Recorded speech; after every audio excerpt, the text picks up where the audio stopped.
I was watching TV in the family room. My son-in-law walked in and switched it off. "Go to your room, old woman. This living room is mine now." My daughter dropped her gaze.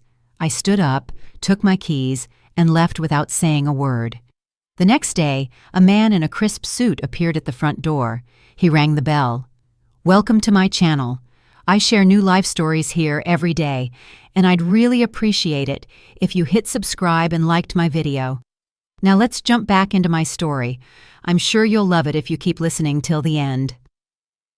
That evening, the remote control clicked, and silence hit the family room like a gunshot. I was sitting in my green velvet armchair, which I had bought with the first Social Security check I got after my husband passed away 15 years ago. Fresh coffee cooled on the end table, and the kitchen smelled of peach cobbler. The television softly murmured the news, and this was my quiet time, when the joints eased and I could simply live, serving no one. The front door slammed, as if a storm had broken into the house. I didn't look. I knew exactly who it was. Derek walked in like he owned the place. Behind him, my daughter Lena carried shopping bags. Her shoulders were slumped, her eyes on the floor, as if apologizing for taking up space. I didn't move. Derek stood right in front of the screen, blocking my view. He snorted, as he always did when he saw me doing nothing. He picked up the remote and pressed the red button. The screen went dark. "To your room, old woman!" he yelled. "I've got the game on. The family room is mine now." The silence became thick. I could hear his short, arrogant breathing, as if his shouting had purchased him a right. Very slowly, I shifted my gaze to Lena. She stood in the kitchen doorway, her knuckles white on the handles of the shopping bags. Our eyes met. I waited for one thing, the simplest thing, for her to say, "Don't you dare talk to my mother like that. This is her house." Lena lowered her head and started adjusting a bag, as if something had shifted inside. That gesture struck harder than any scream. Derek's shout, noise, my daughter's silence, betrayal. A cold clarity washed over me. Not anger, not shame, just a clear, icy sobriety. 35 years at the county recorder's office teaches you one thing. Words don't matter. Documents always do. I rose. My knees clicked dryly. In that silence, the sound was like a formal seal. Derek was already sprawling on my couch, unbuttoning the top of his shirt and grabbing a can of soda without even looking at me. In his world, I had long been just part of the furniture. I walked past him and turned into my room, not to lock myself in or weep, as they probably expected. I opened the bottom drawer of my dresser, pulled out a stiff leather pouch for bank business, and from the bottom, a set of keys and a blue elastic-banded folder. My fingers slid between the rough sheets of paper. A bill of sale, old but valid. A current deed of title. Owner, Celeste M. Everson. The paper was yellowed at the edges. Its power was ironclad. In the mirror, I saw my short gray hair, my glasses on a chain, my linen trousers, and a navy blouse. I looked like the grandma who bakes cookies. That was my main tactic. As long as grandma feeds the wolves, they feel like kings. The minute I closed the lid on the pot, the king's paws turned to putty. I returned to the family room. Derek had already turned on the sports channel and cranked the volume. Lena was clattering dishes, a voluntary silence instead of a stand. I walked towards the front door. My heel clicked on the hardwood floor. Derek turned his head, smirked, and raised his soda can. "Taking a stroll, Celeste?" He sneered. "Don't get lost. At your age—" I didn't answer. I turned the deadbolt. For a second, I looked around the house, the framed print of the Savannah riverfront, the rug I vacuumed every Saturday, my son-in-law's back, my daughter's shadow in the kitchen. I touched the cluster of keys in my pocket. The cold metal was invigorating. I walked out, closing the door quietly but firmly, like setting a period at the end of a sentence. Outside, the air was crisp. I wasn't cold. I exhaled, locked the front gate from the outside, walked to the avenue, and hailed a cab that pulled up. "Where to?" "The Grand Hyatt, downtown." I took out my phone in the car. My fingers trembled slightly, not from fear, but from power. I scrolled through my contacts to a name I hadn't called in ages but knew would answer. Andrew V. Sterling, attorney at law. We used to work near each other, him on property disputes, me on deeds. Celeste, it's nearly 9. What's wrong? I woke up, I said, looking at the city lights. I need your help. I have court tomorrow morning. Why the rush? My mental and property health. I'm listening. I want to evict 2 tenants. But you live with your daughter and son-in-law. Exactly. A pause. He knew me from my signatures on title rejections. Where others saw maybe, I saw absolutely not. What did they do? He yelled, "Old woman, this living room is mine now." My daughter stayed silent. I left, and I won't return until they are gone. I understand. That's moral abuse at least. But you don't need pity. You need the law, right? The house is mine. They've lived here for 4 years without a lease, all at my expense. I need a notice to quit. I am terminating the gratuitous use of the property and demanding they vacate the home. Personal service is necessary. I'll send my junior associate, Roman P. Cruz, first thing tomorrow. He's quiet, professional, sharp in a suit, straight out of the box. He delivers the news clearly. He'll do. We usually give 30 days.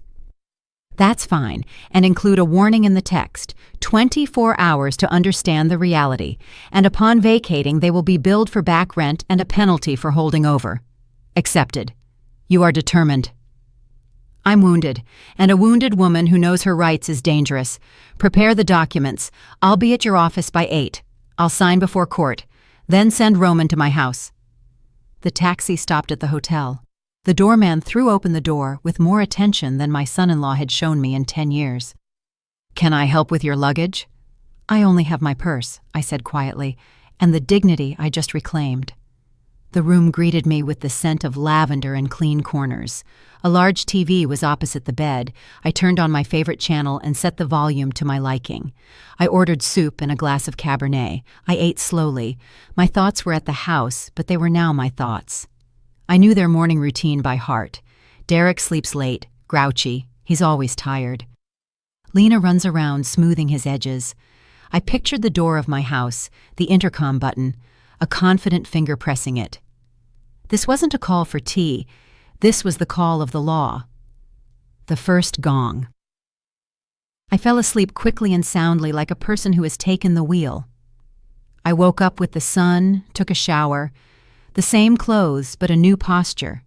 I went to Mr. Sterling's office. Signatures, dates, property details. Every stroke of my pen sounded like a final judgment.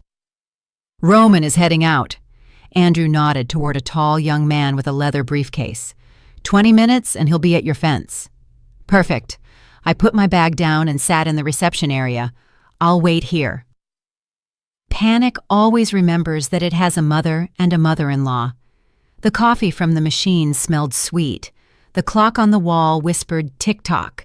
Somewhere over there in my family room, a different legal music was beginning. For the first time in a long time, I wasn't running between the stove and others' whims. I was simply waiting. 9:30. My phone vibrated on my knee. The day had begun. Lena was blinking on the screen. I let it ring 3 times, and only then did I swipe my finger across. "Mama, Mama, for heaven's sake!" Her voice broke into a shriek. "There's a man here, Roman, with a document. Derek is screaming. What is happening? Where are you?" I held the receiver away from my ear to avoid his background shouting. "Roman is the attorney's junior," I said calmly. "Ask your husband to lower his voice. Take the notice, read it aloud, and tell Derek, the old woman is unavailable for screaming today." "But it says, eviction notice 30 days. Mama, have you lost your mind?" Lena, for the first time in years, I am completely sane. Read the paper. Do what it says. The fewer screams, the better. I hit end call. The small red button returned silence to me as easily as flipping a switch on a bedside lamp when I was a child. The office door opened slightly. Andrew V. Sterling peeked over his glasses. "Daughter?" I nodded. "The show has opened on schedule." Roman served the papers. "We have the signatures and the attachment inventory. Now we wait." I settled into the reception chair. The vending machine coffee smelled like caramel. The clock on the wall whispered tick-tock. I looked at the hands, but wasn't thinking of time. I was thinking of how for 4 years I had shrunk myself in my own house to the size of a footstool so as not to disturb their moods, how I ate the burned edges of pie, leaving the center for the king of the living room, how I watched TV shows with headphones so as not to interfere with their conference calls, how I paid triple the utility bill and stayed silent. I opened my purse and pulled out a sheet folded into quarters, a pension statement, the lifetime payout from my banker husband, a couple of stable investment accounts. The figures stood neatly, like soldiers. These figures meant I could live. These figures meant I didn't have to grovel. Next, a printout of transfers, the down payment for their black crossover, a gift for the young couple, temporary top-ups when their car payment almost bounced, the purpose of the payment, family support. My hand sometimes shook, but the signature was straight as a ruler. The habit of paperwork. The phone shuddered again. Lena. I flipped it face down. Then a text message from Derek arrived. Come home. Let's talk. No, Mom, please, no. I flicked the notifications away like crumbs from a table. Andrew V. Sterling walked into the hall. Tea? He offered. I want something else, I replied. I need to turn off the utilities. Which ones? Everything in my name. The fiber optic internet, the cable with the sports package, the landline, and the supplementary card Lena uses for groceries. Not to cancel, but to suspend. I can reactivate them when the house is mine alone again. He smirked. That will be felt. Yesterday was painful, I said. Today is merely felt. They are different things. I took a small notebook from my purse. On a clean page appeared a simple plan. Step 1, legal, completed, paper served, deadlines and consequences outlined. Step 2, financial, turn off the taps, let the king of the living room learn the price of his kingdom. Step 3, silence, no scandals, no justifications, only facts. The phone vibrated again. I glanced at it. Lena was typing long, frantic messages. He's furious. We've been shamed. People were watching. Where are you? Let's talk. I put the phone down and said nothing. Today, my nothing was the answer. Is there a decent clothing store nearby? I asked, putting the notebook away. The Gallery Mall is 2 blocks away, Andrew V. Sterling said. What are you planning? I am dressed like a grandma, I said, meeting his eyes. And I am going to set boundaries. I need a uniform. You are dangerous when you are calm. Now he said it without smiling. I'm just returning to myself, I replied, taking my purse and heading for the door. Outside it was bright and dry. I walked quickly, not looking back. The windows reflected me, stiffer, with a straighter back. My mind was clear and steady, where to go, what to say, whom to call. No pity, no revenge, only order. At the mall entrance, I paused for a second, ran my fingers over the strap of my purse and exhaled. First, the uniform. Then, tap after tap. The Gallery Mall was 2 blocks away. I walked briskly, as if going to work. Shoulders straight, step measured. Inside, the light, the window displays, the music from the ceiling. In the classic clothing department, I was met by a consultant with a name tag that read Jenna. Her gaze was attentive, without cooing. I need a uniform, I said. Calm, businesslike. Today, I am setting boundaries. Jenna nodded and disappeared between the racks. She returned with dark blue straight-leg trousers, a white cotton blouse, and a beige linen blazer. In the fitting room, the fabric settled just right. The trousers sharpened my posture, the blouse was crisp, and the blazer pulled everything together. I put on leather pumps with a low but distinct heel. The tap-tap on the tile was like a metronome. I folded my old clothes into a bag. Give these to the charity box, I said. Let them serve someone else. I sat on a soft ottoman by the fitting room, took out my notebook and phone. First call to the service provider. Good afternoon. I am the contract holder. I request a temporary suspension of services at this address: Internet, cable TV, sports package, and landline number. Reason: repairs. Start today. The operator read the required warning. The signal would be disconnected within 2 hours. Discounted monthly fee confirmed. Second call to the bank. I am the primary account holder. I request you block the supplementary card in Lena Everson's name. Reason: security.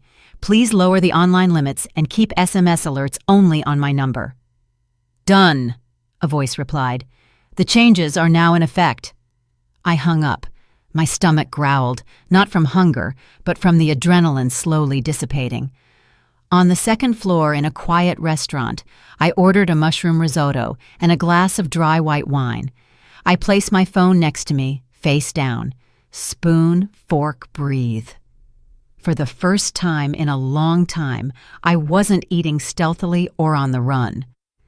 10 minutes later, my palm felt a short vibration. A text message from the bank. Transaction declined, $85. Butcher's shop, prime ribeye. I smiled, a short, unsentimental smile. Almost immediately, another message flashed. The cards aren't working. Call the bank. We are at the register. Derek's number. I calmly dialed the response. It's not a malfunction. It's a freeze. The credit and the trust both expired yesterday, along with your game. I put the phone face down and finished my risotto slowly, tasting every grain. I paid the check with my card. I passed through easily, like walking through the door of my own house. At the exit, I bought a bottle of water, caught a cab, and returned to the Grand Hyatt. The lobby was cool, smelling of cleanliness, the rug springing beneath my feet. In the room, I slipped off my new shoes, placed the keys on the nightstand. The familiar metallic jingle answered with calmness inside me. I turned on the TV to a music channel and slept for an hour. My body took what it needed. I woke to the clear ring of the landline. That sound rarely means nothing. Hello, reception. Good afternoon. Your daughter is in the lobby. She urgently asks to come up, or rather, asks you to come down. She says it's urgent. I looked at the clock. The perfect time for a clear conversation without midnight hysterics. I washed my face, smoothed my hand over the lapel of the beige blazer, and adjusted the chain on my glasses. The same woman looked back at me in the mirror, but her spine was straighter. Tell her I'll be right down, I said calmly, and hung up. I took the keys from my purse. Today, they jingled differently, like the bells on a door behind which order has long been waiting. I inhaled deeply, pressed the elevator button, and stepped inside. Lena was waiting for me downstairs, and not just her. The elevator doors slid open softly. In the Grand Hyatt lobby, Lena paced between the couches. Her blouse was wrinkled, her bun messy, and there were shadows under her eyes. She saw me in the beige blazer, and it was as if she had walked into glass. She stopped. Mama. She stepped forward and froze 2 steps away, blocked by my gaze. What is all this? The internet is dead, cable too. The card won't go through. Derek is losing it. Where are you? Let's go home. Enough with the drama. Sit down, I pointed to an armchair. We are in a respectable place. We will speak calmly. She obediently sank onto the edge, clasping her hands. Mom, let's talk like family. She switched to a soft, placating tone, the one people use with children and the elderly. He just had a bad day yesterday, but he already texted you, apologizing. Let's go. I'll make tea. We'll talk it through. I am not offended, Lena, I said evenly. I have made a decision. The house is mine. You have lived here for 4 years without a lease. I am giving you 30 days to move out. As of today, 0 utilities. This is not revenge. This is order. But he has to work, she flared up. He has calls, deadlines. You are ruining his reputation. Let him work from a co-working space, from a cafe, or from his mother's house, I countered. The internet, the TV, and the supplementary card were paid for by me, not anymore. You are not a life-sustaining necessity on my budget. You are an expense, which I have now closed. She sucked her lips in. "You're humiliating us," she whispered. "Everyone saw it at the store today. The card failed." "Humiliation is being thrown out of my own family room," I said quietly. "It is eating the burned edges of pie while leaving the center for the king. Today, no one is humiliating anyone. Today, everyone pays their own bill." She tried to mount a defense. "But we were saving. We had money." Derek said, "Where is the money, Lena?" I asked. "Over 4 years, the savings should be nearly $100,000 just on living expenses and bills. Where is it?" Her gaze drifted sideways. Her shoulders fell. "He said it was tied up in business, investing. He would show me later." "He will show you," I nodded. "Tomorrow at 10 o'clock sharp at Mr. Sterling's office. You are both invited. We will see what your business is." "You called a lawyer against your own family?" She was testing me. "I called the rules," I replied. "Family is respect, not, 'Go to your room, old woman, and the living room is mine.' Tomorrow is about the rules." She sighed, and her voice broke. "If we leave, he's going to file for divorce. He says if he doesn't have your house, he doesn't want to be with me." His words stung, not with pity, but with crystal clarity. I leaned forward, covering her clasped hands with mine. "If your marriage is held together by my square footage and my bank accounts, that's not family, Lena. That's a hostage situation, and you are the hostage." She snatched her hands away as if burned. "You've become cruel, old and cruel." "I have become an adult," I said calmly, "at 68 years old. You are 40. You have a head start. Use it." We were silent. In the lobby, teacups clinked softly. Someone walked by, casting a curious glance and then looking away. "Just turn the internet back on," she tried again. He won't cope, and neither will I." "No internet," I said. "But your voice is fine. Tomorrow we talk at the attorney's office. Today, silence." Lena stood up, adjusted the strap of her purse, searched my face for my former softness, and didn't find it. She backed toward the exit. "I'll be there." She tossed over her shoulder. "Be there at 10 sharp," I nodded. She left quickly. I watched her go, and only then did I feel the tension drain out of me. Not a loss of strength, but a normalization of breath. I took the stairs up. I needed the walk. In the room, I turned on the desk lamp and opened my laptop. A message was blinking in my inbox from Andrew V. Sterling. "Celeste, notice served. Derek's corporate lawyers have confirmed receipt. He's been sending internal emails pressuring you. The director was copied. Reprimand likely. Negotiations tomorrow at 10 o'clock sharp. Both will attend. Sincerely, A. V. Sterling." I closed the lid. Haste is the sister of fear. The king of the living room was already making mistakes. I opened my phone, scrolled through the settings, and turned off the family location app, the same one Derek had installed for my safety years ago. Geolocation access prohibited flashed on the screen. Good. My dot on the map belonged to me again. I took the keys out of my purse and spilled them onto the nightstand. The metal jingled cleanly like a new password. Outside, the lights stretched along the avenue. The air conditioning hummed steadily. I sat on the edge of the bed and felt it. Order inside. Not victory, not euphoria, just order. Tomorrow at 10, the conference room door would open, and 3 people would walk in, him, my daughter, and the law. The conference room was cool. The air conditioning was blowing cold air. I asked to be seated at the head of the table. To my right, Andrew V. Sterling. Neat folders, pen parallel to the edge. On the table, my driver's license, the deed of title, the notice of termination of gratuitous use. My armor today was simple: a beige blazer, a direct gaze, and paper. The door clicked. The paralegal murmured, "They're here." Derek stumbled in first. His usual arrogance was faded. A wrinkled shirt, his tie loose like a noose, dark circles under his eyes. Behind him, Lena clutched her purse to her chest, her eyes glued to the floor. "Please be seated," Andrew V. Sterling said with his baritone, like a judge's gavel. I'm not here for a greeting, Derek snapped immediately, pulling out a chair.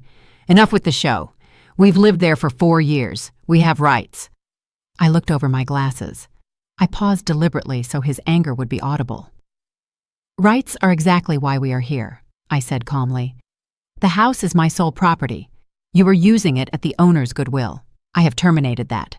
The notice is on the table. The deadline is 30 days. There's something called adverse possession, he shot back. His words tripped over each other. We possessed it openly as owners. Have you even seen the law? I have, I smiled slightly. And I worked with it for 35 years. Adverse possession applies when the owner doesn't live there, doesn't pay, and doesn't object. I live there, I pay, and I object. You are not owners. You are temporary and loud users. Derek's jaw clenched. He turned his eyes to Andrew V. Sterling, seeking support. The notice is proper, the attorney confirmed smoothly. Service was executed. Upon expiration of the deadline, a lawsuit will be filed for eviction and recovery of fair market rent from the date of the notice. This is illegal, Derek raised his voice. She cut off our internet, our funds, emotional distress. I'm suing. Internet is not a life-sustaining utility, Andrew V. Sterling said, unblinking. If you want it, connect it yourself and pay for it. Lena, tell her. He jabbed his finger at my daughter. She's destroying our family. Lena blinked. Her lips trembled, and then there was silence again. I slid a folder toward her. Let the paper speak, I said. Derek, for 4 years you were supposedly saving for a condo. Nearly $100,000 in savings just on living expenses and bills. Where is the money? In business, he tried to smirk. Investing, futures, leverage. You old folks wouldn't understand. I like specifics. I pulled a stack of papers from an envelope, 3 loan default notices, and here, the broker's statement, margin call, balance below 0. Derek lunged for the paper, but Andrew V. Sterling's hand landed first. Put it down. Let your wife read it. Lena took the sheets. Her fingers shook. Her eyes darted over the figures and lines. I saw the moment of realization. Her shoulders slumped. Her mouth dropped open. One heavy tear. Not of pity, but of cold awareness. 0, even a deficit, she whispered. Yes, I said, softer but firm. Nothing was saved. There were bets, games, $85 prime ribeye, and imported beer, all on my card. I would have made it back. Derek flared up. The market is turning around. I just needed one more infusion. And that's why you needed my living room? I raised an eyebrow. To lose louder and to send me to my room in the process? He clenched his fists. The anger in his eyes was undercut by fear. I'm your son-in-law, he forced out. Family is supposed to help. Family is respect and boundaries, I said. You offered neither, and you will receive neither. I stood up. That movement was enough to make everyone straighten. Terms, I stated, clipping my words. 30 days to move out. The internet, cable, and supplementary cards will not be returned. If I hear screaming when I visit to collect my winter clothes, I will immediately call the police and file a report for threats. We'll see how job recruiters feel about that, on top of your corporate reprimand. Derek slumped in his chair, as if his internal bolts had been unscrewed. Lena covered her face with her hands. The whir of the air conditioning became audible. And one more thing, I turned to my daughter. This is your choice. Over these 30 days, you decide whether you continue to drown with a man who lied and dragged you down, or whether you swim to the surface. I am a mother, but not a bank and not a free cafeteria. Lena lowered her hands. For the first time in a long time, she looked straight at me. But if I have nowhere to go, she whispered hoarsely, you will find a place. You work, rent a studio apartment, sell the crossover, manage your own accounts. I have paid for my lessons in full. I gathered my papers into the folder. Andrew V. Sterling stood up. The meeting is concluded. Roman will handle all further contact in writing. I walked around the table.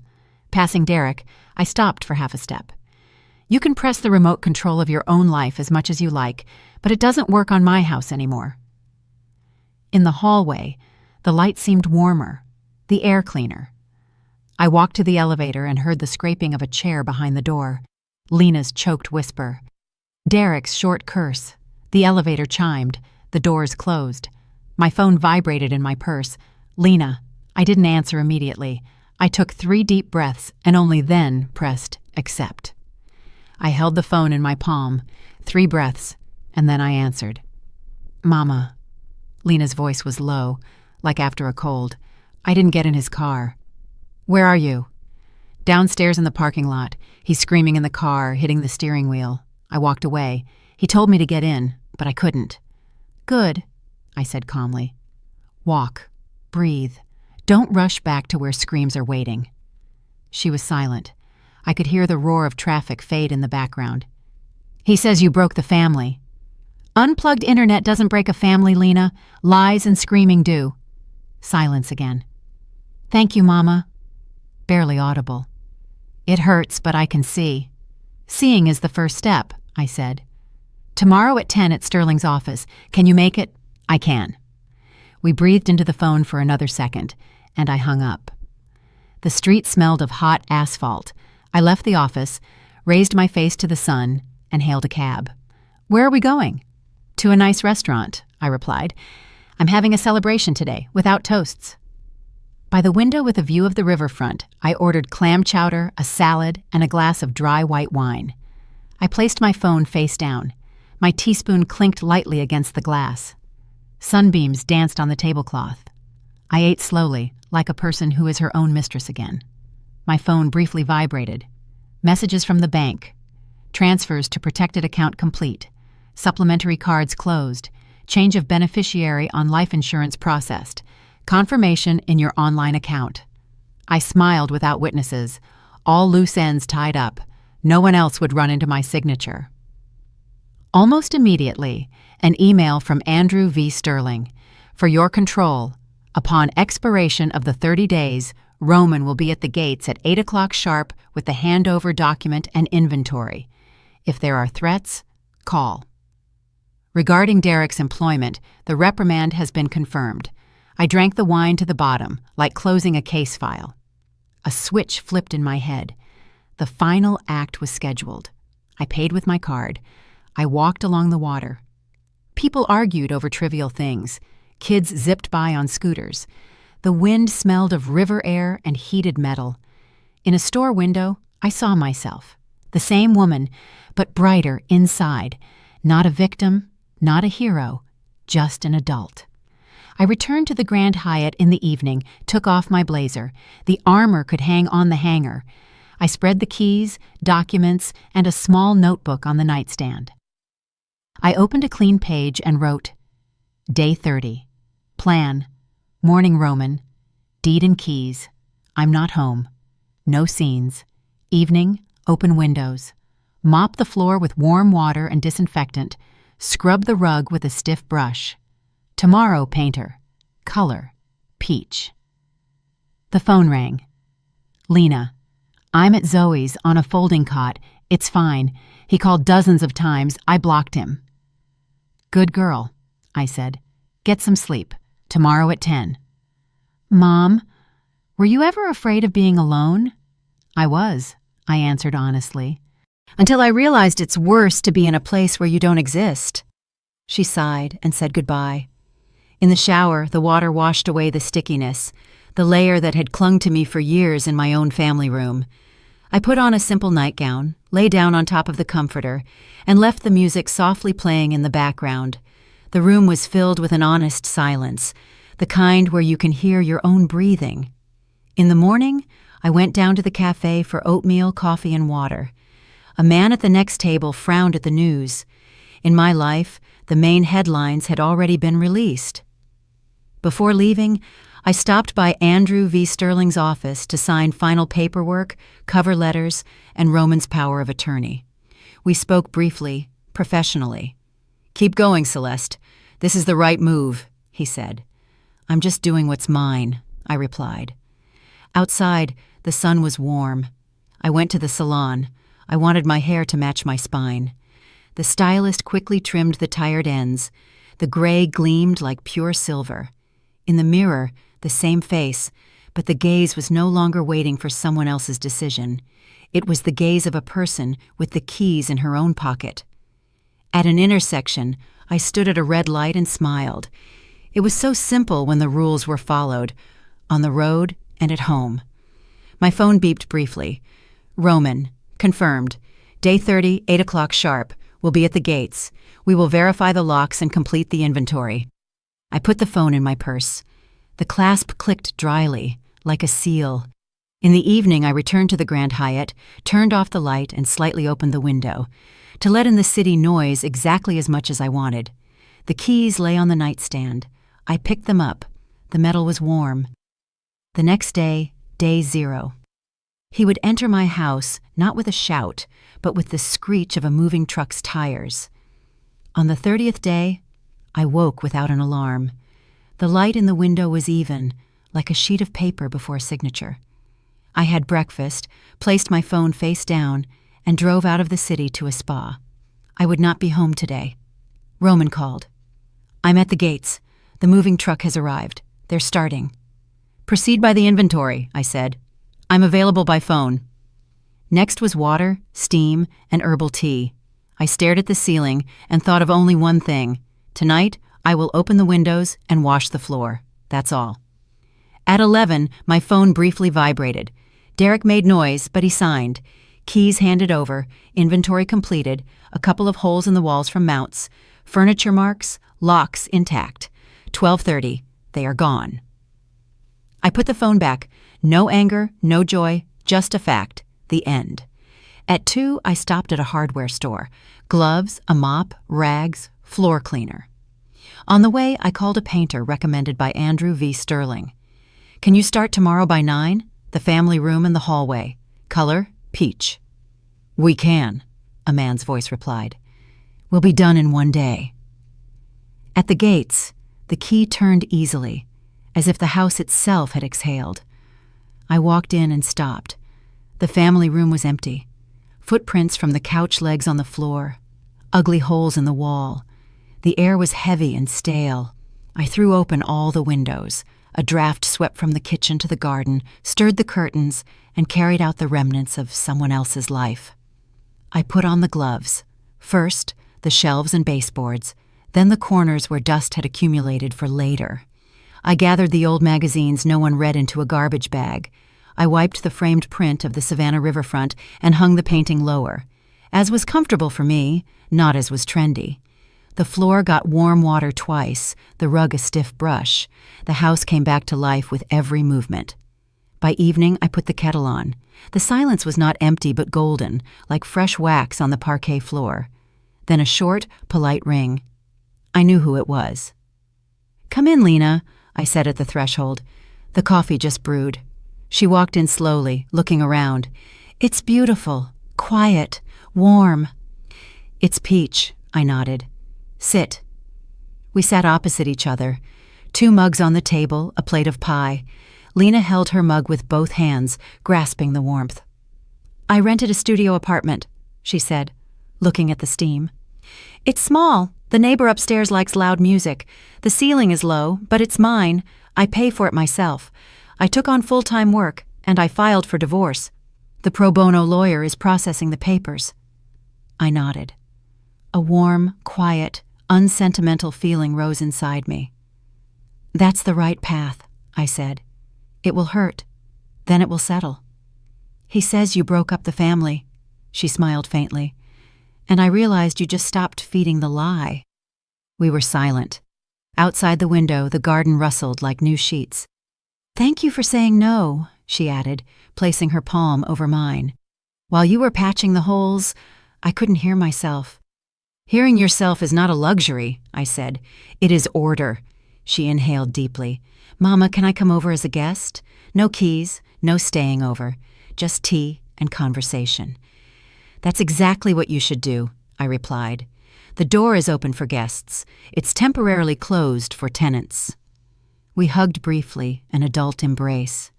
On the porch, she adjusted the strap of her purse and walked toward the gate. She walked straight, not looking back, like a person who chose her own pace. I returned to the family room. The peach walls glowed softly. The notebook was on the end table. I opened a clean page and wrote, Wednesday, 4 p.m., sharp, tea with the neighbors. Topic, wills, separate accounts, passwords, bring questions, and a notebook. My phone blinked with a message from Zoe.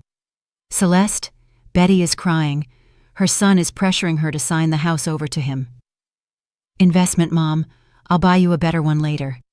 She's afraid to say no, afraid he'll get mad. Can we come over tomorrow? Come at 4, I typed. Kettle and papers are ready.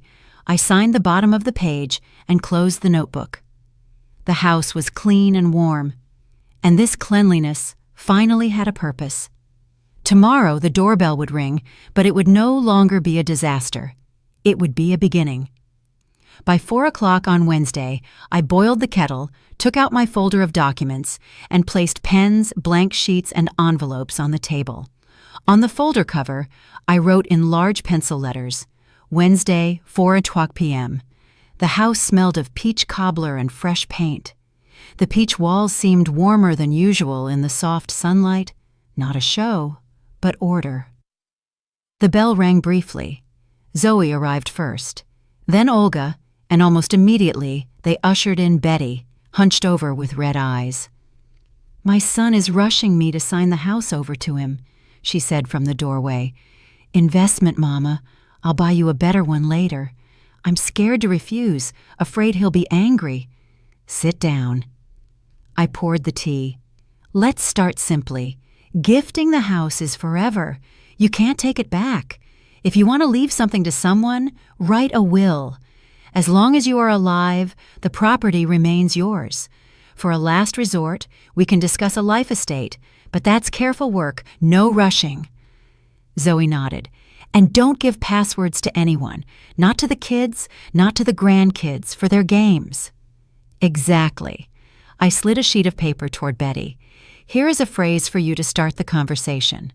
I am not ready to change the owner of the property. To think about it? Yes. To sign? No. Your son will push. Repeat the phrase word for word. If he starts yelling, leave the room. Close the door. You only sign papers when your head is calm. Olga snickered. Next, you'll be giving her the lawyer's number. I will. I nodded. It's Roman, Andrew V. Sterling's associate. He doesn't yell and he reads the fine print quickly. But it's best not to sign anything on emotion or on weekends when the county office is closed. We sat and wrote down short bullet points. Will instead of a gift deed. Separate accounts. A receipt for every penny borrowed. Prohibition on shared passwords. A power of attorney only limited and with an end date. I showed them where to find the owner's name on their property tax records, and I explained that staying with Mom for a year turns into a lifestyle after 4 years if you don't call things by their names. Betty initially flinched at every word no, but by the end, she straightened up and asked for more tea. Girls, I feel lighter, she said. I'm going home today not to cry, but to talk. We're here every Wednesday, Zoe replied. At 4. Your tea, your questions. They left differently than they had come. Not quieter, but more assured. I washed the cups, wiped the table, and threw open the windows. The garden smelled of wet grass. The house felt light. Lena stopped by at 8. She knocked like a guest. Can I? Come in. Tea's still warm. She took off her jacket, walked over to the peach wall, and ran her hand over the paint. It's beautiful, she said quietly. Warm. A house should be warm. Everything else is extra.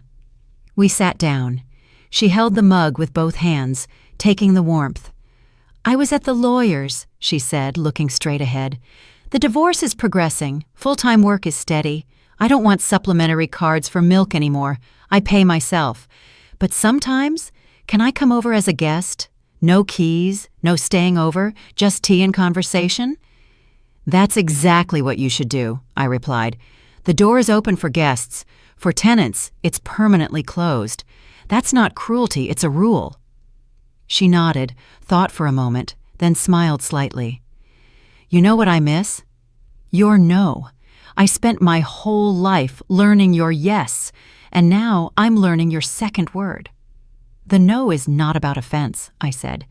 "It's about boundaries, yours, mine, any adult's." We sat in silence. In the kitchen, the clock ticked softly. Outside, the wind sighed, swaying the rowan tree. Lena stood up. "Thank you, Mama," she said, hugging me briefly, like an adult. "If you hadn't turned off the utilities that day, I never would have heard myself." "Hearing yourself is adult life," I replied. "Go on. I have a meeting tomorrow at 4. Don't let me down in front of the neighbors." She smiled and left. Her step was steady, without looking back. In the hall, an unknown number blinked on the nightstand. I could recognize those calls even without a name. I almost reached for it, but stopped and calmly pressed block. There is much news in life, but taking calls about other people's crises is not my obligation. I walked through the house. Kitchen, hall, family room. My documents were neatly stacked on the shelf. The Savannah riverfront print was hung where it was comfortable for me. In my study, a clean notebook. I sat down and opened it. On the first line, I wrote, "The house, the owner's story." Not for Lena, but for myself, and for those who are still sitting in their green armchairs, afraid to pick up the remote. I wrote simply, "How fear disguises itself as care, how habit drowns out your voice, how one phrase, 'To your room, old woman,' exposes the whole scheme, how documents give you back your spine, and how unplugged internet can suddenly turn on your brain." I wrote that you cannot give away yourself or your house, not out of love, nor out of pity, that living together without respect is not family, but a hostage situation, and that a timely no saves better than 1,000 yeses. Then I put the notebook away in the drawer, returned to the family room, and ran my palm over the back of the green armchair. I sat down. The remote control lay on the end table, the most ordinary black device. I held it in my hand. It was no longer a symbol of someone else's power. Just a thing. I turned on the TV and found the music. The violin played purely, without hesitation. No footsteps from the hall, no turning off, no, "To your room." I sat with my eyes closed, listened, and without rushing, increased the volume by 1 notch, exactly as loud as I liked it. Not quieter, not louder. "Enough," I said aloud, and suddenly I understood that the word meant much more now. It meant I was adult enough to set conditions in my own home. It meant I had enough strength not to save those who weren't asking for salvation, but for cards and square footage. It meant I had lived long enough to understand a simple truth. Ownership is not just about keys and deeds. It's about the right to choose the silence, the people at your table, and the volume of the music. I turned off the TV and listened to the house. It was breathing steadily. The garden darkened outside the window. A branch twitched somewhere, water clinked in a pipe. Nothing dramatic, just a simple life that I was finally not renting out. In the hall, my beige blazer hung on the hook. I adjusted the lapel, fixing a small detail so it wouldn't build up into a bigger problem. The keys jingled on the nightstand. The metal was warm. There were no other bundles of keys next to mine. In the notebook for tomorrow, it was written, "Wednesday, 4 p.m. sharp. Wills and passwords." I closed the cover, set the kettle for the morning, and turned off the light. The house was mine, but most importantly, I was home again. And in my life, just like on the remote, the volume is now regulated by me. I'm really glad you're here and that I could share my story with you. If you liked it, show me by liking the video and subscribing to my channel. Let's see how many of us there are. Write in the comments which city you're watching from and what time it is. I'm so curious to know where all you wonderful people are tuning in from. If you want to support me a little extra, you can also send a small donation. I share new life stories for you every single day. And now 2 of my most popular stories will pop up on the screen so you can choose what to watch next.